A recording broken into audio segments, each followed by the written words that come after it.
Dear colleagues, this is Yamane's case, scleral fixation of a three-piece IOL,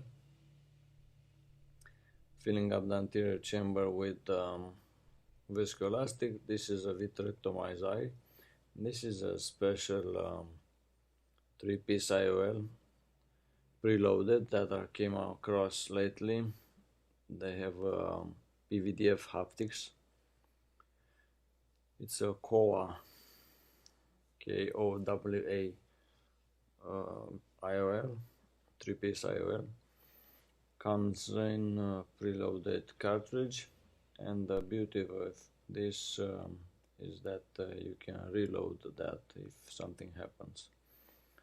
Like in this case here, I didn't have a large enough paracentesis main wound to get in, and that I got stuck into the wound.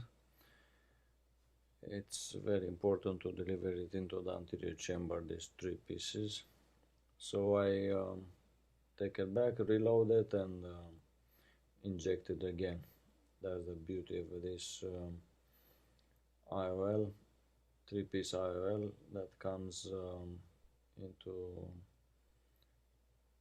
a preloaded form. The leading haptic, it's unfolded underneath the iris, but it's no big deal. It's easy to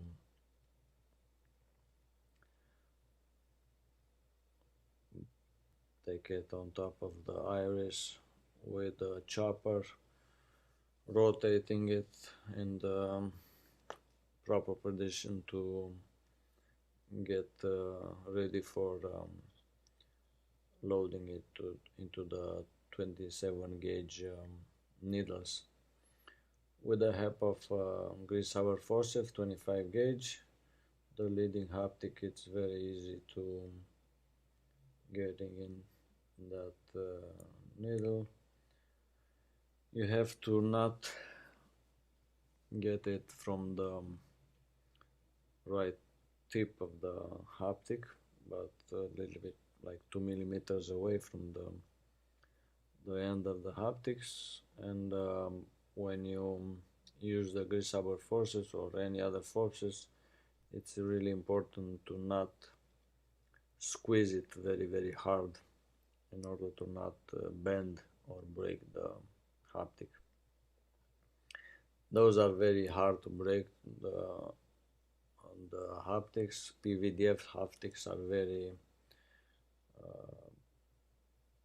merciful, and it's not like a PMMA haptic that is very easy to break.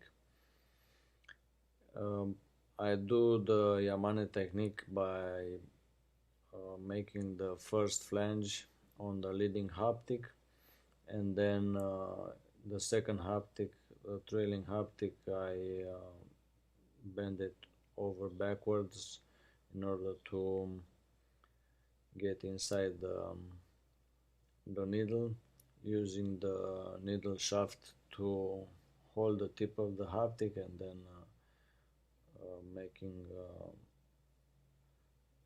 with the grease-hour forces going towards the middle of the pupil. It's easy to change the direction of the haptic and load that second haptic into the needle shaft and making the flange.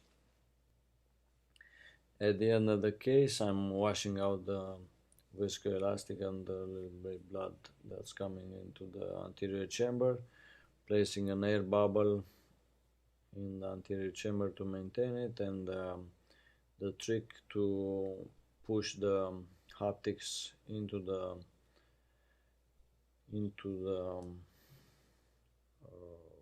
tunnels, into the scleral tunnels, and underneath the tenon, is that I inject the lidocaine or an agent underneath the conjunctiva, and that's pulling the conjunctiva up, and the haptics are going back into the sclera. Thank you for your attention.